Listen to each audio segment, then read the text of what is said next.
Who can? You can. Come on.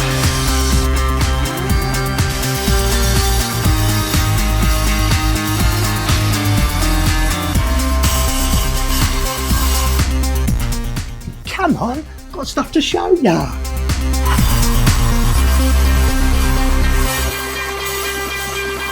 All this battening. No, I never want to do battening ever again.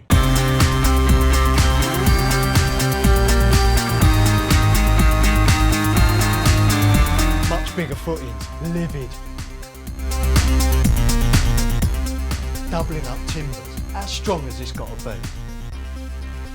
Even more footings. I'm done with digging.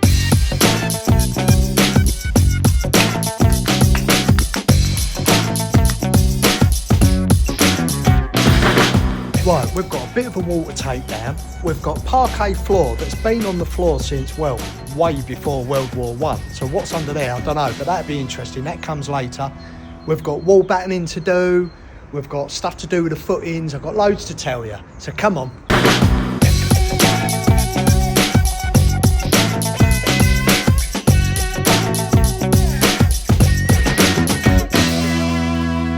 Right, let me quickly show you this. If you haven't got a laser level, which I haven't, don't know why, I should do, get a hose pipe, and if you have got a bit of transparent pipe, cut it, put a bit at each end, fill it with water, put it on the wall, and mark where the water is on there. So in this case, it's just there. Then, take a measurement off the bottom of your batten up to the line. Then, come down the other end,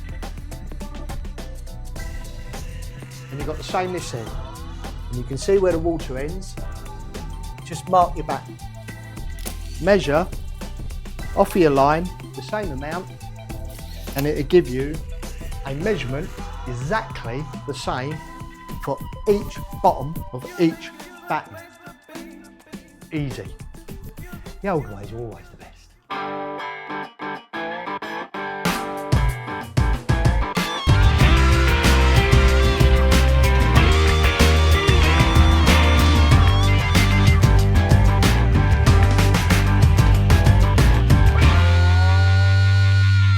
Right, what am I doing? What's the point? Here's what I made earlier.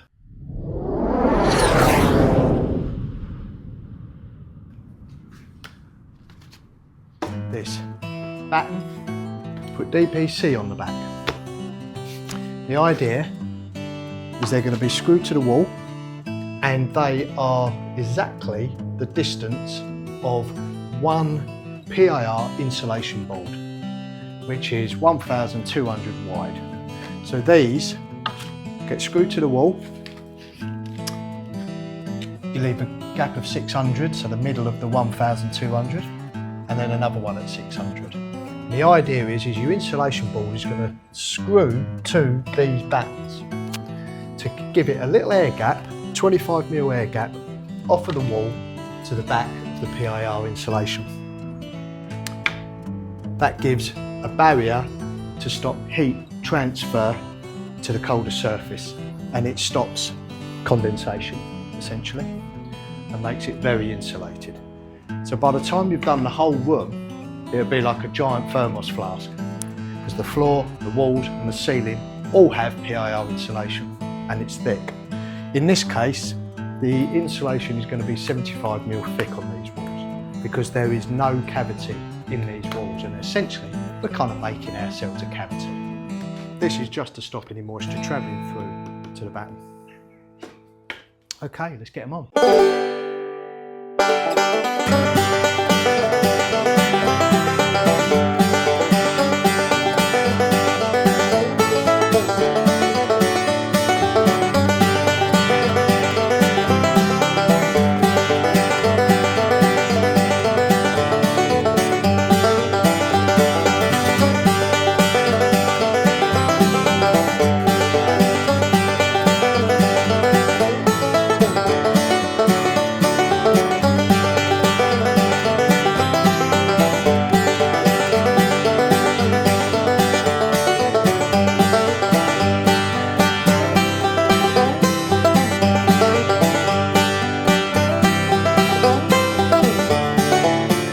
Just quickly making sure the wall's level before we carry on. Don't want that to be out.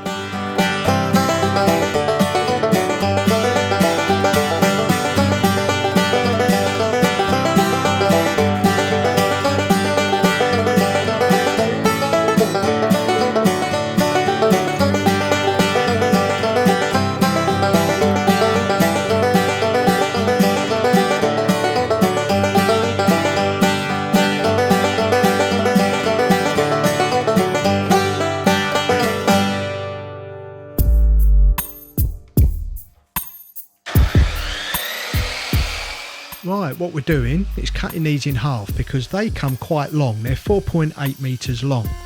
So if I bunch them all together and then cut them in half exactly, they're the perfect length for the height of our wall. So that saved a whole lot of time.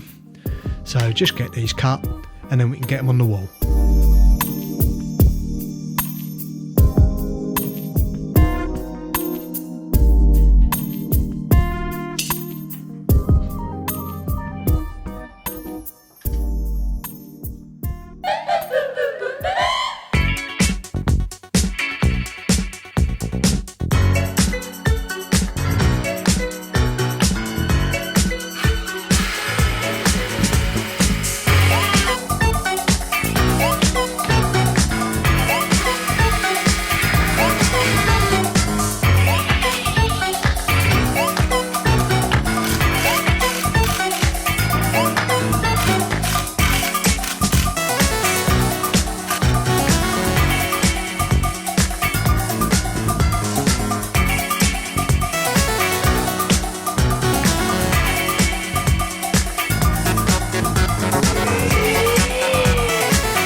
Well, that's all the battening. Thank goodness that's done with. To be fair, I am fed up with battening. It just drives you nuts. It's so repetitive. But anyway, that's done. So it's ready for the insulation.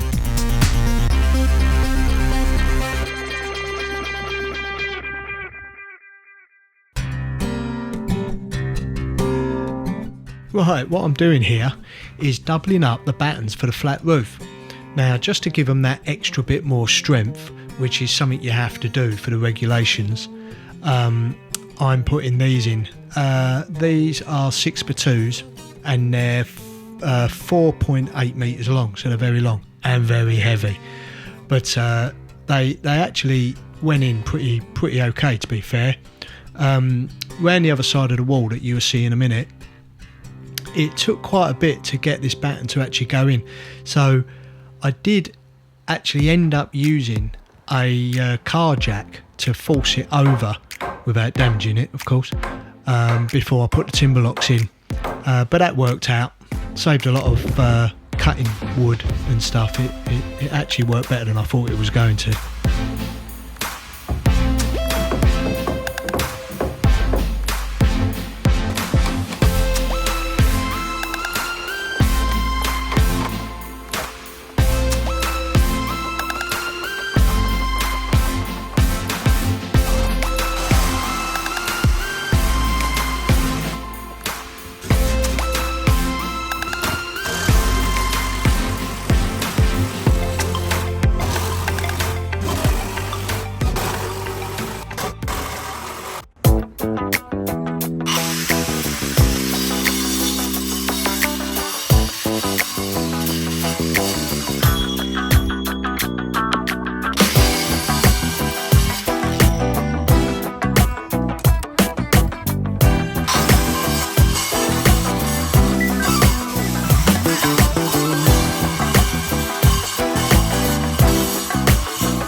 So this part is what we call a coach house, because it is a traditional coach house.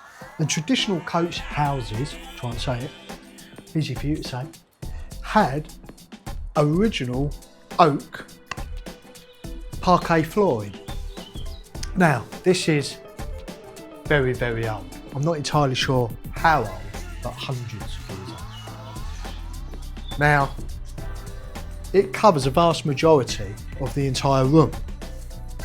But the flooring needs to be self-levelled and have 120 mils worth of insulation put down on top of the DPM. Now obviously, we don't want to hide these forever. We want to reuse them, so we're going to reclaim them. So the job today is to get them all up, preferably without damaging them, and at some point in the future, make good of them. I've done it before. I sand them, I re-oil them, and I stick them back down elsewhere. And I will just put up a picture of, in the study, what I did with the last lot that I took up, because half of it I've already taken up. So let's get on with it.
So, got a nice big pile of wood building up. Look at that little lot. Jenga, anybody? Giant Jenga. So, bit of a clear up to do. It's left a bit of a mess. However, it only took about half hour. So, as you can see, I'll come back here.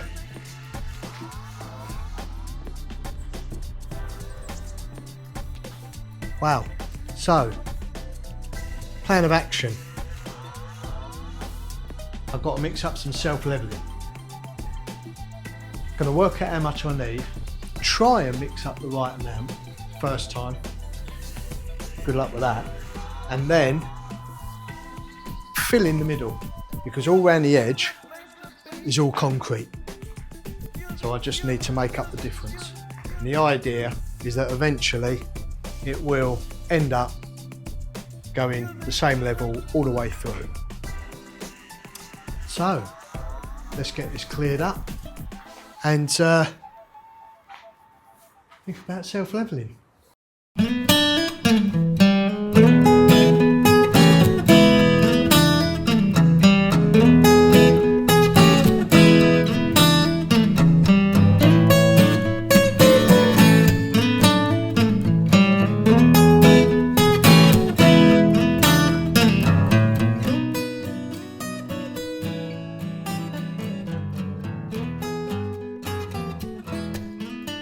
Right, let's put you in a picture about what happened with the footings. As you can see, they're a lot bigger than they started out to be. Okay, quite a bit bigger than they really need to be as well, it turns out. However... Well, we've got good news. We had the council inspectors over the building control, and they're very happy with everything we're doing, so that's brilliant. So we can really move on now to other things. So what we're seeing here is the footings. I actually ended up somehow doing them a little bit too big. Now I did have a hand here. I had a friend over to help dig these out because these were hard work. That ground's absolutely solid. So like I say, they're a little bit big, but coming round to the other side, round the front underneath the porch, everything is all exactly how it's got to be now, so we can start filling all this in. We're going to get and no, actually we're going to get 2 mixers and 3 of us to mix up the concrete and start pouring it in. So you will see that when I do it. Right, what am I doing? What's the point? Ply. Nice thick ply, I think it's 18mm. Well, down in the very oversized footings, I'm going to build them along so it brings it all in a little bit, because I need a separate gap that's not connected with the footings down the other side. Not as deep, but still down maybe 600mm, something like that, for a drainage pipe.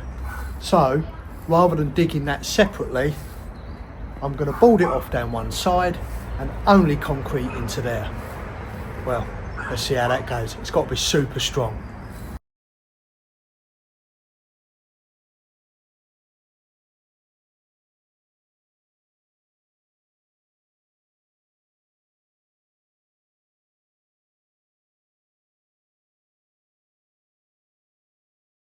Right, this first bit, I need to cut this bit of wood. Let's get down the hole. Oh my God.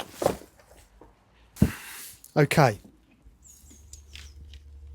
So, this is where the wall's going to go along, all the way along there. So I need to cut it,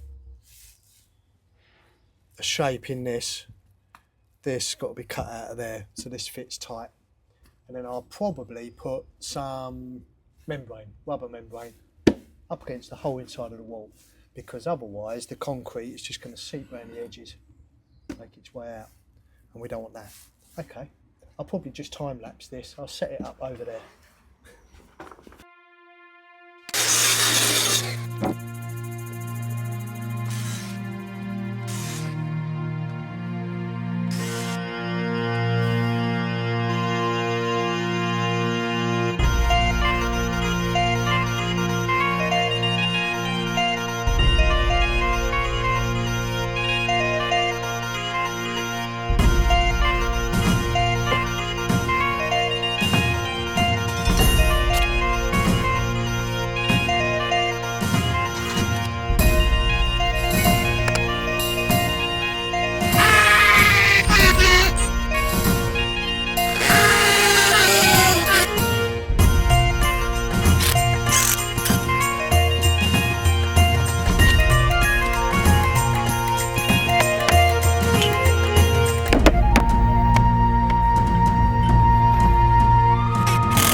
So that's how wide the footing's got to be, because that's the middle of our wall.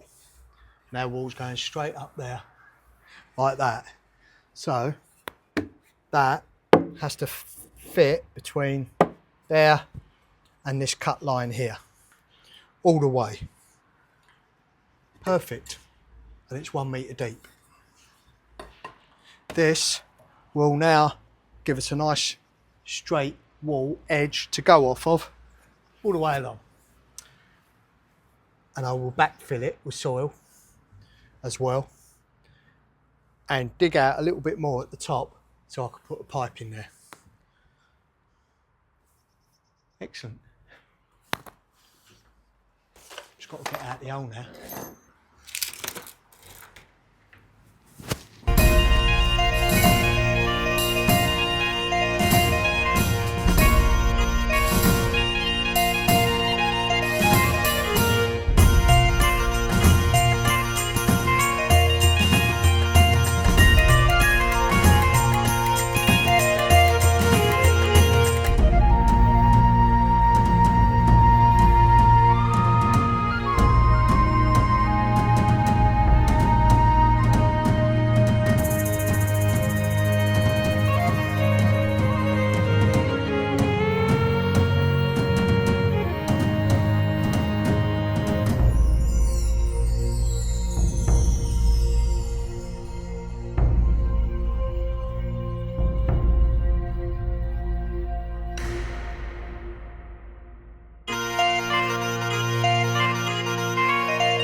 New blade, nice.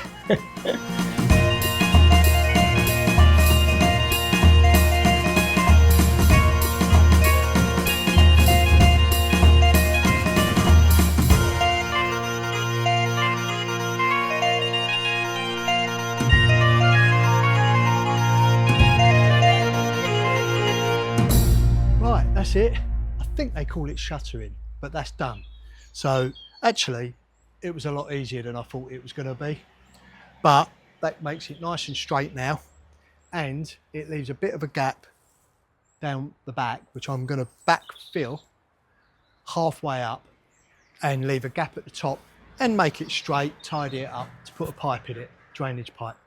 So yeah, next. Right folks, that's us, we're done. Well, I think we've done quite well. We've got a lot done there, so it's pretty interesting. I think I'm preferring these longer form videos because it gives me a chance to kind of explain a little bit. But look, if you're liking these too and you want me to do a bit more, a way that I can tell that it's what you want, like a vote, hit subscribe and thumbs up. Gives me half a chance of getting a gist of what you want to see for the future. And it boosts the channel, apparently. Who knows? Look, till next time. Who can do anything they put their mind to? You can.